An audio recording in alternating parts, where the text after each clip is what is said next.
Hello, this is Dr. Nancy with your Healthcare Arsenal podcast. This podcast was designed for that person who knows there's a better way towards health and wellness.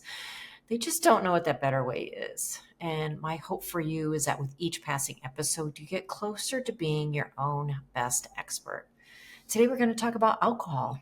I have now been over 3 months sober, and I don't want to say that I've completely stopped drinking alcohol, but it has been occasional glass of wine, or a sip of an old fashioned, or a very small amount of a very high end bourbon that I enjoyed very much. But only 6 times in the last 3+ months have I had a drink.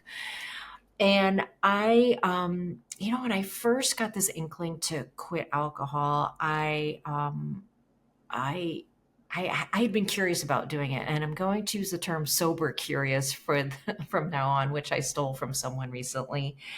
And I wanted to just do some research on what to expect because some of my friends had been doing dry January for years or dry October, and they always said, "Oh yeah, I sleep great." Um, but I wondered, well, if you felt so good, why did you quit after? I mean, why did you go back to alcohol after a month?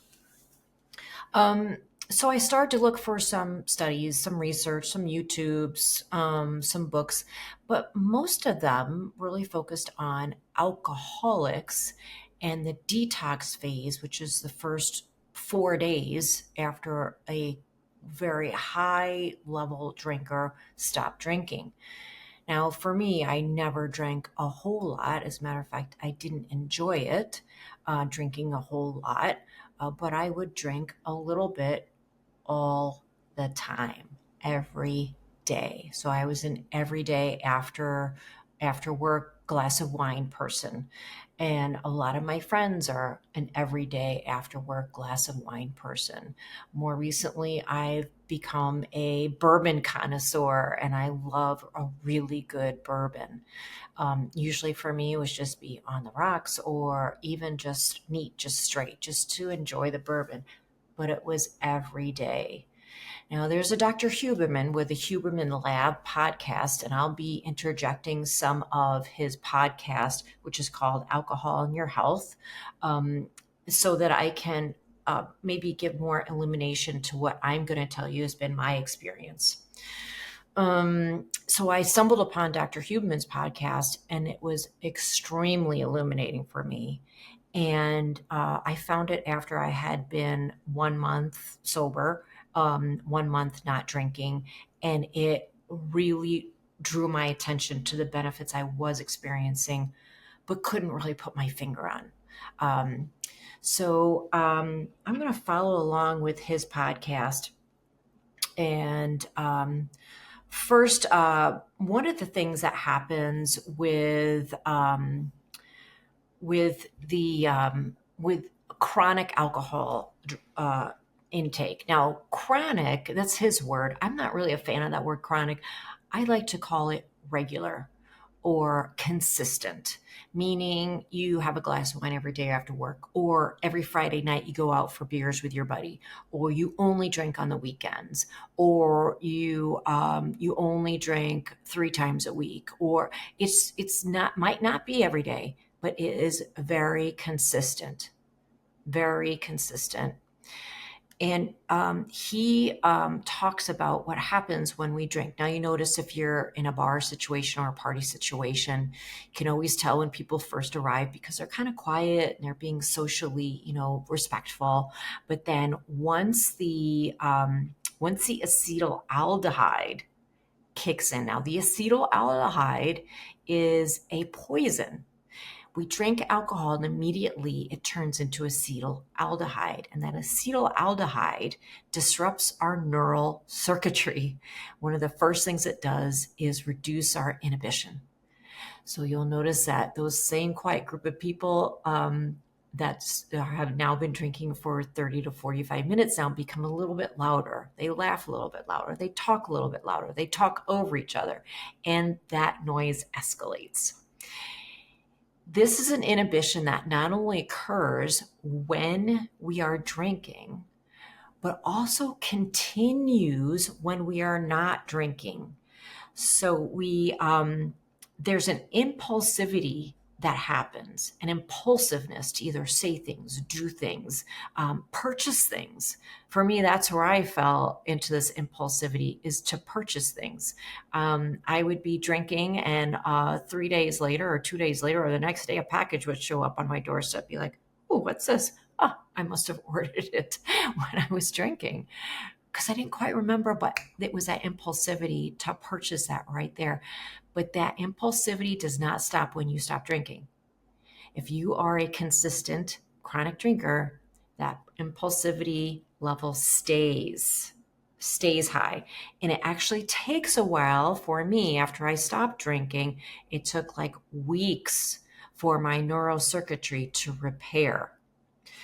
So we're going to drop in right now. Now, the important thing to understand is that it is the poison, the acetaldehyde itself, that leads to the effect of being inebriated or drunk. I think most people don't realize that being drunk is actually a poison-induced disruption in the way that your neural circuits work. So the key thing to understand is that when people drink, the prefrontal cortex and top-down inhibition is diminished. That is, habitual behavior and impulsive behavior starts to increase. Now, what's interesting is this is true in the short term, so after people have 1 or 2, maybe 3 or 4 drinks, but it's also true that the more often that people drink, there are changes in the very circuits that underlie habitual and impulsive behavior. Okay, this is really important to highlight, so much so that I want to drill into it a little bit more deeply. For the person that drinks, say, every Thursday night or every Friday night, or goes out only on Saturdays, but every Saturday, there's evidence that there are changes in the neural circuits of the brain that control habitual behavior and impulsive behavior, and they are modified and strengthened in ways that make those people more habitual and more impulsive outside the times in which they are drinking. The other thing that Dr. Huberman brought up is the aspect of stress level and alcoholism. And this is not alcoholism. I don't want to say that. I want to say alcohol use. And this is something that really had to be illustrated to me by this podcast for me to reflect back and say, oh my gosh, I noticed that. For years, I have had this to-do voice, this list of to-do items in my head. I frequently felt overwhelmed with everything that I needed to do. And what that would cause me to do is to say, more often than currently, I would always say to myself, oh man, I can't wait to get home to just, grab a drink, because I just feel overwhelmed. I just need to chill out. And it's true that in the short term, alcohol will reduce that stress level. But here's the kicker. When you are a chronic user, the cortisol in our body, which we all know is the flight or fight stress chemical, it is what should kick in only periodically when we are really in danger. But in our society today, many people have cortisol that stays very high all the time, and it causes deleterious effects, bad effects to every organ system in our body, immune system, leading to illnesses, diseases, and cancers, to our liver, to our gut, to our blood vessels. It causes inflammation. So cortisol is bad if it's always high. Alcohol, although it seems to relax us, causes a disruption in the hypothalamus pituitary adrenal axis. And chronic alcohol use causes our cortisol to be high all the time. So instead of actually relaxing us, alcohol in the long term is creating more stress for us, which makes us reach for the alcohol. When I stopped, it became very apparent to me that little voice of to-do list in my head was no longer there. I did not feel the overwhelm. I just didn't feel it. It just wasn't there. Now, the transition, just as an interjection here, the transition to go from a drinker to a non-drinker was a little rough. And for me, it wasn't a physical dependence. It was triggers of events. Oh, I normally would have a glass of wine now. I normally would get a drink now. I normally would look for something now. I normally am with this person and I would have a drink now. It was all these triggers. And that went on for probably a couple of months where there was a lot of triggers the first week or so, then less the week after. I would encounter something new and I would have to, talk my way through it. But over time, going through all these different events in my day-to-day life, now that I've encountered a bunch of triggers, I know now that it's okay. So, getting back to the stress level, I'm going to play for you a little bit of Dr. Huberman's podcast right now. All of those groups experience increases in cortisol release from their adrenal glands when they are not drinking. And as a consequence, they feel more stressed and more anxiety when they aren't drinking. This is a seldom talked about effect of alcohol because so often we hear about the immediate effects of alcohol, right? And we've been talking about some of those effects. Effects like reducing the amount of stress. I mean, how many times have we heard somebody say, oh, I need a drink, and then they have a drink and they're like, calm down. Now they can shake off the thoughts about the day's work. They can start to think about things in a maybe more grounded or rational way, or at least they believe that, or they can somehow just relax themselves. Well, while that very well may be true, that it can relax them, when they are not drinking, that level of cortisol that's released at baseline has increased substantially. Again. So if you're not having a drink, what are you replacing it with? Water all the time? No, you know what? I've rediscovered tea, green tea, herbal tea, white tea. I can handle now caffeine throughout the day. I can have a black tea at 7 at night. I can have an espresso at 9 at night, and it does not disrupt my sleep pattern. Maybe that is a liver function side effect, an up regulation, up function of my liver. I'm not sure. So I've rediscovered different kinds of coffees and using different types of milks or non-milks or vanilla bean in my coffee, or all kinds of different things. And now I've also discovered kava and kratom, which are ceremonial drinks from, I believe, South America and the South Pacific. Perhaps we'll do a podcast in the future on that. So what did I replace it with? I replaced it with actually more interesting thing, more fun things. And the other side benefit I noticed about me is I'm no longer having that argument with myself about, should I have a drink now? Should I not have a drink now? Should I have my second glass of wine? Oops, I forgot to drink water between the first and second glass of wine.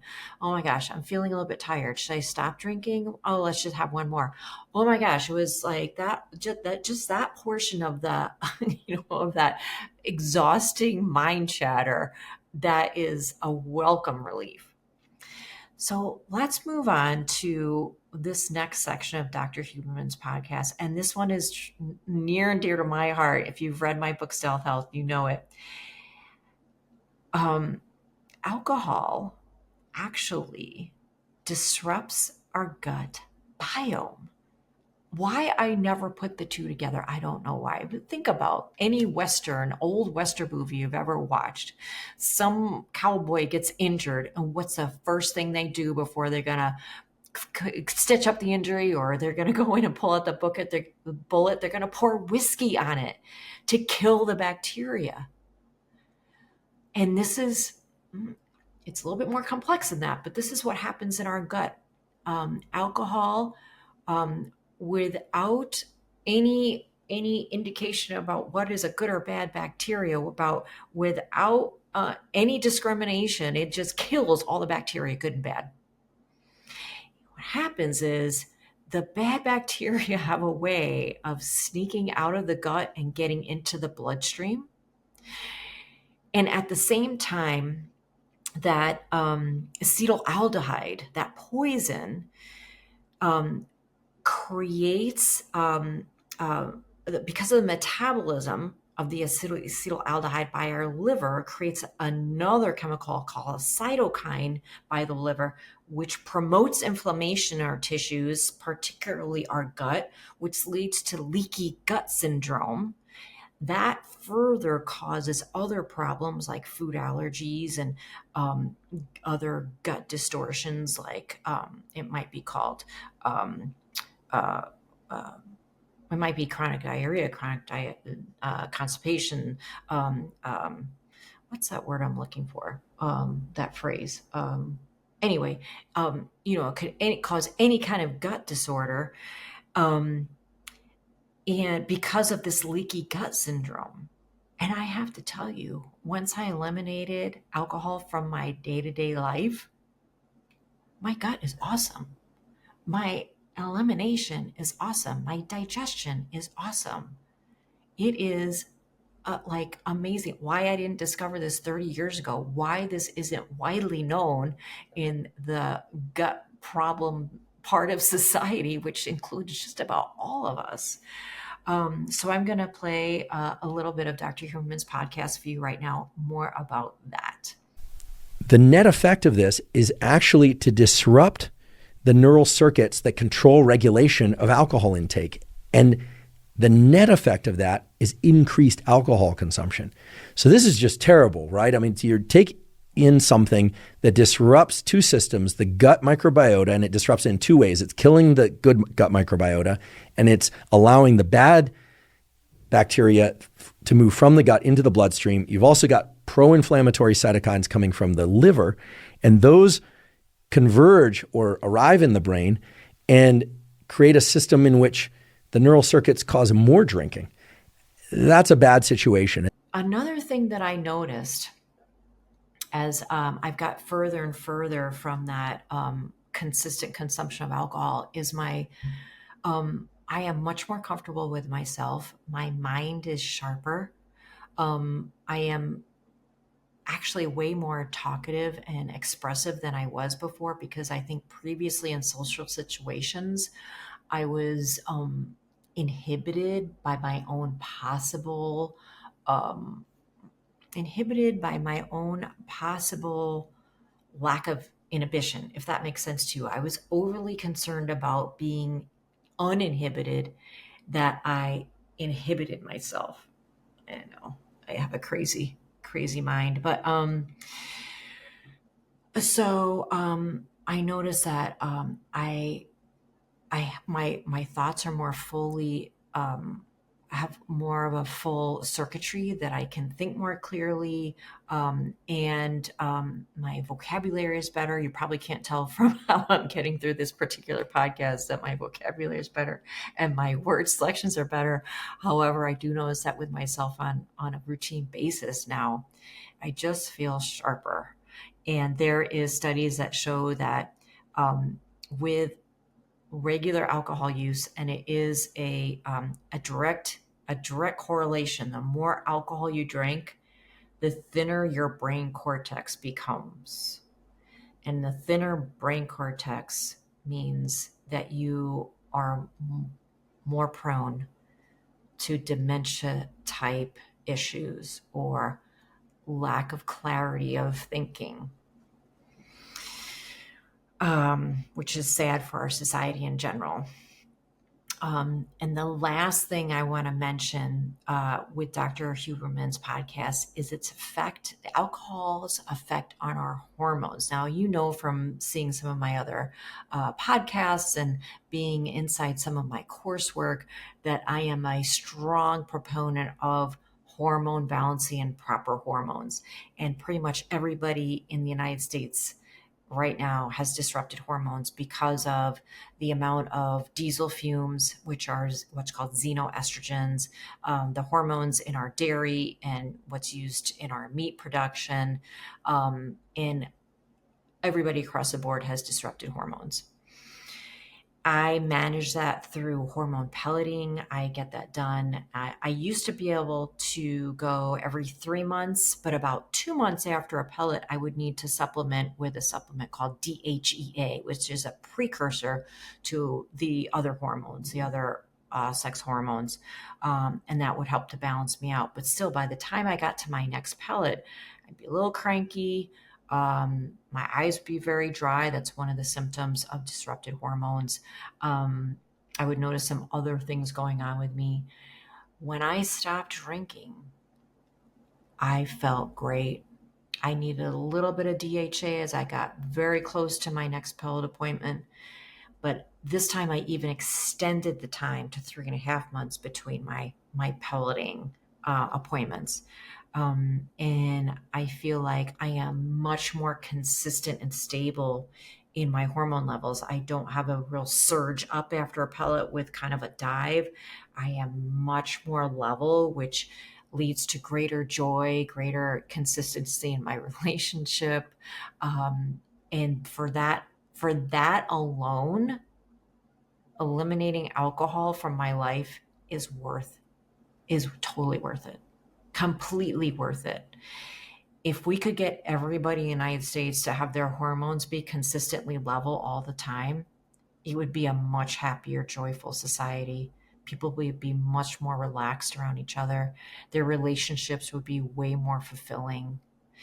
Um, I'm going to play you a little bit of Dr. Huberman's podcast right now so he can talk you through what other aspects that a disrupted hormone can lead to related specifically to alcohol disruption of the hormone level. Every tissue from the ovary in females to the placenta to the liver to the testes, in which alcohol can increase the aromatization of testosterone to estrogen. Now, in females, this may be part of the reason why there's an increase in estrogen-related cancers. Breast cancer can be either estrogen-related or non-estrogen-related. There are other types of estrogen-related cancers outside of breast cancer, but it appears that one reason why alcohol increases the risk of breast cancer is because of this aromatization of testosterone, to estrogen. In males, accelerated or abnormal conversion of testosterone to estrogen can actually lead to growth of the breast tissue in males, so-called gynecomastia, or other effects of high estrogen, or I should say of altered testosterone estrogen ratios, because that's really what's important. And these can include things like diminished sex drive, increased fat storage, and a number of other things that I think most people would find to be negative effects. The last thing I want to weave into this for you.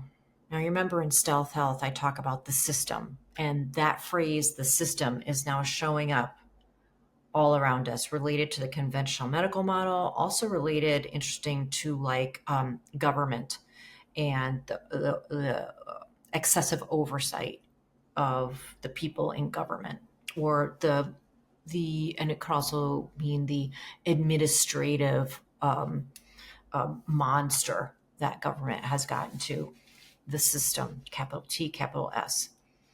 Think about this for a second. During COVID, churches were closed, the beaches were closed in some states, but yet liquor stores were open, because that is, I think, a way to sedate the population. Sedate the population so they're not going to fight as much. And I talk about this in Stealth Health, the book, as related to, believe it or not, cholesterol medication. Cholesterol medication, when your cholesterol is too low, which I believe that cholesterol meds put us in a too low cholesterol class, it disrupts your hormone function. It also disrupts the sheath, the myelin sheath that covers every nerve cell in our body and brain. So when you have a population that has disrupted hormones, and they can't think very clearly, and they're sedated, they're less likely to fight. They're less likely to stand up for themselves. They're less likely to band together to become a stronger voice.